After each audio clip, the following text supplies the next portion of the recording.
How to stay in the U.S. after your J-1 au pair visa ends. Each year, thousands of young people come to the United States on J-1 visas to work as au pairs. But as their programs wind down, many aren't ready to say goodbye. Whether you've built strong relationships, fallen in love, or want to pursue new opportunities, you have options when it comes to legally staying in the U.S. after your J-1 visa expires. Let's walk through the most common options and the steps you need to take before your grace period runs out. First, the basics. Once your J-1 visa expires, you have a 30-day grace period to stay in the U.S.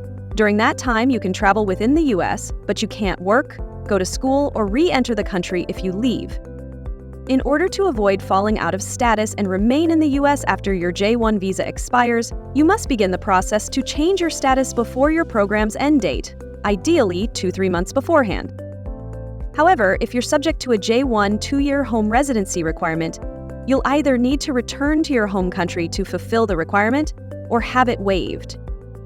So what can you do? Option 1. Switch to an F1 student visa. If you're accepted to a full-time academic program at a CEP certified school and receive a Form I-20, you may be able to change your status. You'll need to show you have the means to financially support yourself, prove your English proficiency, and file Form I-539 before your J-1 program ends. If you're subject to the 2-year home residency rule, you'll need to waive or complete it first. Option 2. Get married to a U.S. citizen or green card holder. If you're in a genuine relationship and plan to build a life together, you may qualify for a green card through marriage. Option 3. Apply for a K-1 fiancé visa. If you're engaged to a U.S. citizen but not yet married, your partner can petition for a K-1 visa.